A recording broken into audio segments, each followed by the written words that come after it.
to introduce loose lead walking. So as you can tell, I'm not outside, I'm in my house, I'm in my living room, and I've got Mr. Bosun over here. So all training should start in the least distracting place possible. So for a lot of dogs that is in the house or in the kitchen, in the back garden. It's not out on a walk or out on the front garden where everything is going on.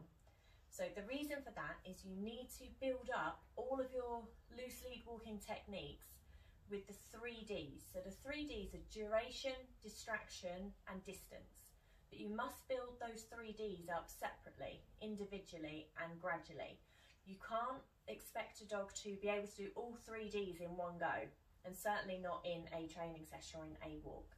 So you need to start seeing all of your walks as training sessions so that you're building towards a goal that you will have for your dog. But you have to build them all up slowly. So distance is one that you can build up if there's minimal distractions around. Duration is quite a tricky one because that's the dog for, duration of time is actually sticking with you and being aware that you're there. And distraction, usually the hardest one. Quite often people will say their dog can walk nicely unless there's another dog, or unless there's a smell, or unless they see a person, and that is a distraction. So you can't expect the dog to walk for a long period of time, watching you, caring about you, and be great around distractions until you've built to that level. So that is why we start off in the home, because there's no distraction in here that's not always here. It's quite dull in my sitting room. There's not much distance that I can cover in the sitting room, so I'll be building duration first. So that is teaching the dog that when the lead is attached, is to be with me. So as soon as that lead goes on, care about me, be with me, and we'll build duration of being near me. Then we start to build in a little bit of distance. So that will just be, again, around the sitting room area. So a little bit of distance, making sure that I'm getting exactly what I want and the dog fully understands what I'm asking of them before moving on to any kind of distraction. Now, for some dogs, distraction is just having the front door open. So if you're trying to do loose lead walking around the sitting room or around your hallway and then you have the front door open, that can be enough of a distraction that you have to work through it before you can even get out onto your walk. So you want to take it in baby steps and build it up really, really easily for them so that they can understand. Now, a lot of dogs won't eat treats when they're out and about, and usually that is because they are so excited or so stressed by the environment outside because there's so much going on. So again, that's why it's a great idea to work in-house first. Teach exactly what you're looking for to your dog so they know when the lead is attached to care about you and to walk with you and to keep pace with you where they can. So then when you take it outside, they will be able to transfer it out there more easily. So take it really slow, don't try and build everything too fast, too rapidly, because you'll fail and then you'll end up getting frustrated with the dog will get frustrated with you, and then it's not a very nice experience. So although we know what leads mean, dogs have no idea what leads mean. To a dog, the lead is like the fun police. It means the end of playing with a dog, the end of freedom, going home.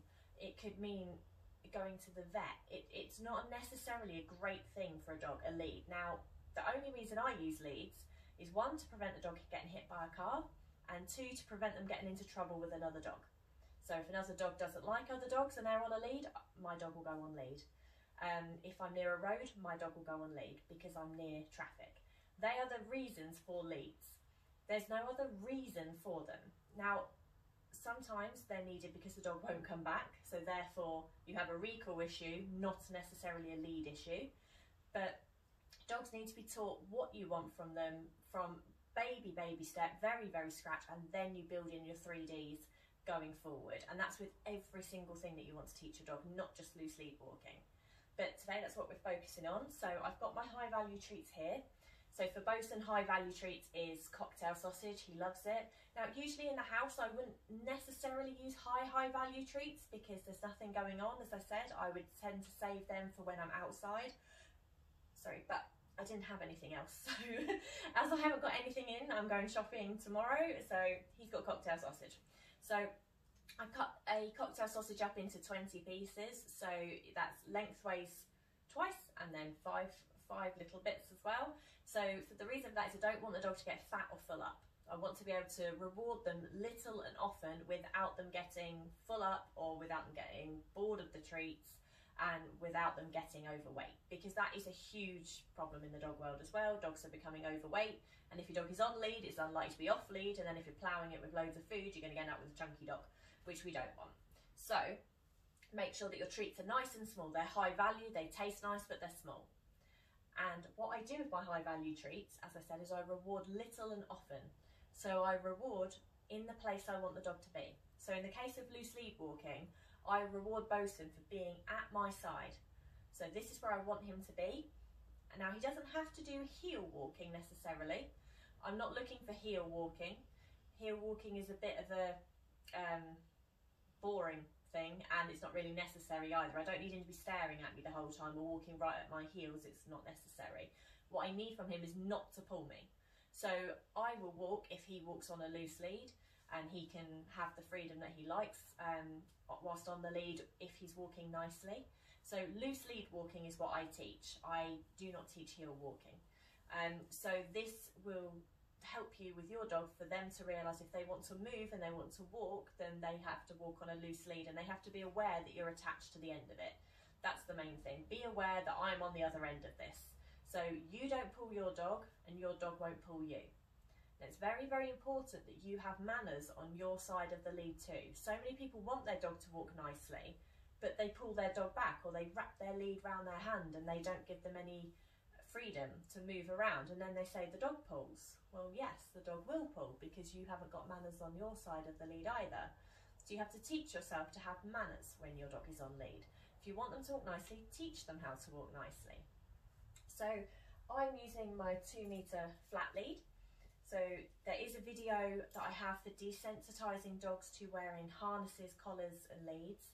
I do recommend harnesses over walking on collar or head collars. I appreciate sometimes head collars are needed, but the same techniques apply for loose lead walking regardless of what your dog has walked on, whether it's a harness, a collar or a head collar. You teach it in the exact same way. So with this 2 metre lead, I have my hand through the loop, I have my treats on my hand, and I use this as a treat station, but I reward the dog with my other hand. So for me, I like to reward dogs on the side they're on. If Bosun is on my left, I will feed him with my left hand. If he's on my right, I feed him with my right hand. The reason for this is I do not want him coming across me and in front of me, because I will likely step on him or trip over him. And then he'll be getting rewarded for coming in front of me, which could then be pulling, and it's then being ahead, and it's not loose lead walking and relaxed. So you reward the dog in the place they are in, where you want them to be, which is at your side, on a loose lead, walking with you in the same direction. That is where you reward them. So if your dog is on the left, you feed with the left. If your dog is on the right, you feed with the right. Now, because I have a long lead and I like to use a long lead, I have the loop through my right hand, my treats on my right hand. I gather up a bit of the slack because it is a 2 metre lead. I don't want him to trip over it. I don't want to trip over it. And I rest it over my wrist or over my thumb. So then this lead part is attached to him. I then take treats from my treat station and feed him like this.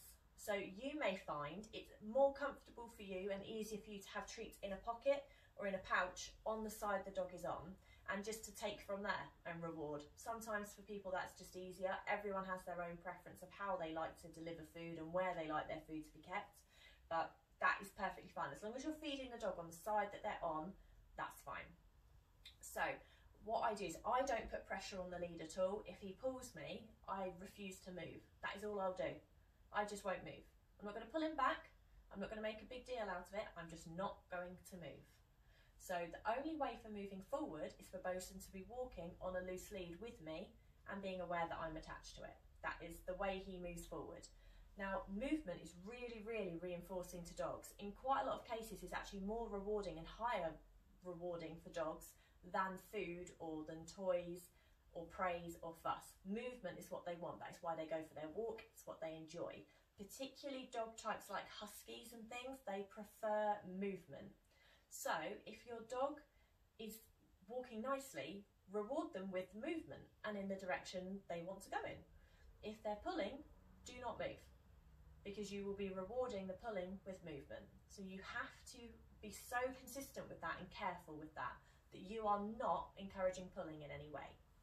So as I said, I'm going to attach the lead to Bosun. I'll see if he can wake up. And it doesn't matter when you're teaching this what you use, harness collar, head collar, whether you attach it at the back of a harness or front of a harness. There's certain harnesses which make loose lead walking much easier, which I have another video for in my desensitizing to harnesses video. So if you need that, let me know. But this is just for teaching loose lead walking. So I will show you what we're going to do, see if the dog wants to wake up. Fancy waking up? So I've got my treats in here, which I'm just going to get a couple out of.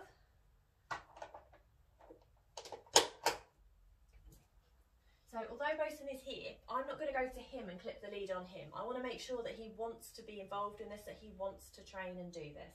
So I'll call him off and see if he wants to come off. Good boy. Well done. So he gets a treat for coming off and for wanting to learn. So what I'm going to do is attach the lead to the back of his harness for the purpose of this.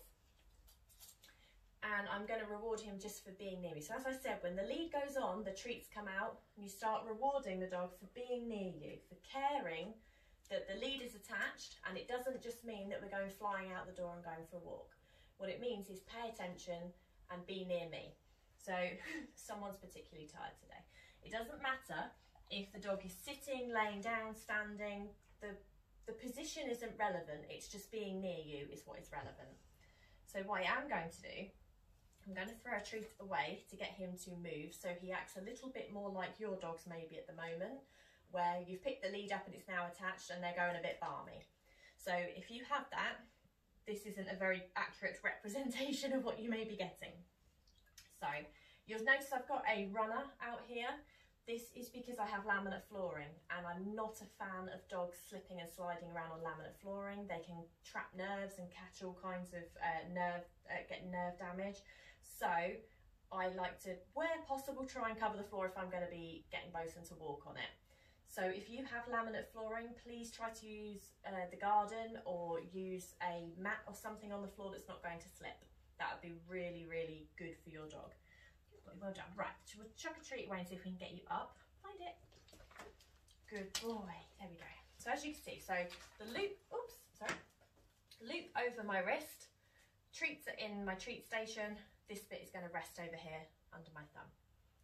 So I can grip the lead if I need to. It's only going to grip around treats. It doesn't matter if they squish a bit. And I'm going to reward Bosun for being aware that I'm attached. It's important that you're not putting pressure on. So I'm not pulling him and trying to make him be with me. My arm is relaxed. So I have my treat station and I'm just going to reward him for being near me. So if you've got your treats in a pocket or a pouch or something like this, you're going to reward the dog from there for being near you. So that's a little bit further away than I would want to be rewarding. So I'll just make a noise, offer a treat down low. Bobo, it's here, babe. There we go. And offer a treat where I want him to be. So to begin with, as I said, we're just going to build duration. So duration is just being here, and anytime he's aware, yes, he's aware that I'm attached to him, I will reward him for being here, for standing near me, and being aware that I'm attached. That is the first part of loose lead walking. Before you even go anywhere, it's just care that I am attached and that we're doing this together. So take a bit of time to do this, don't rush this step. Just going to get a couple more treats, because Mister's had a few.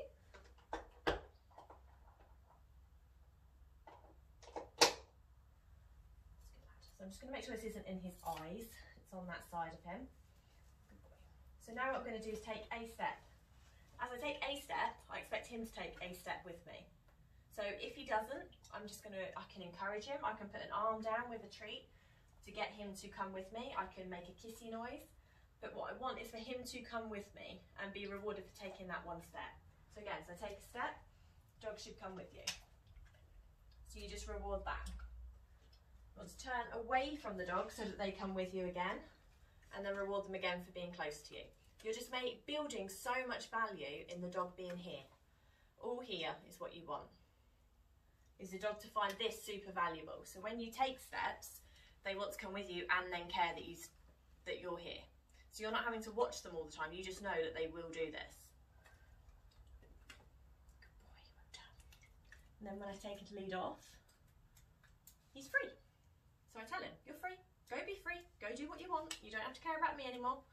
That's what that means. So you want to make sure you're doing that when you get to the park, or when you get home, or when you've taken the lead off, so that the dog knows that they're done, that they don't have to keep trying to work with you, because some dogs will keep doing it when they're off lead and then they get frustrated because you're no longer rewarding them as you were.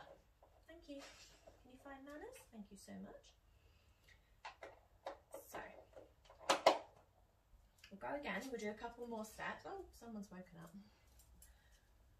So again, I want to make sure that he's completely happy with this being attached and that he's wanting to train. It's very important the dog wants to train. Let them choose, don't be forceful.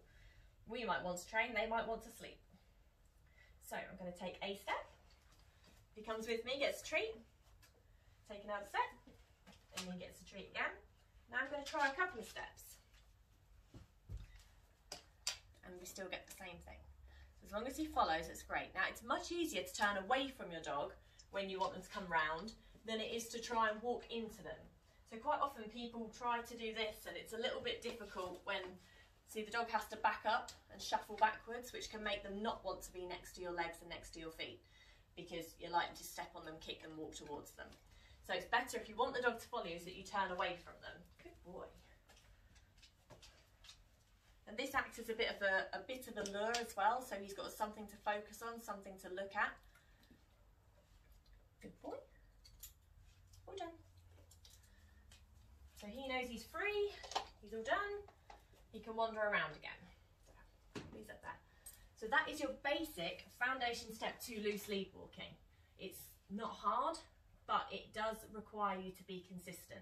It's mainly the coordination that will be difficult for you to begin with. Coordination is quite hard, particularly when you've got to think of the dog's coordination and yours, and where everything should be. So try not to get too hung up on where everything needs to be. Just remember to reward the dog on the side that they're on with that hand, and to only move if they are moving with you.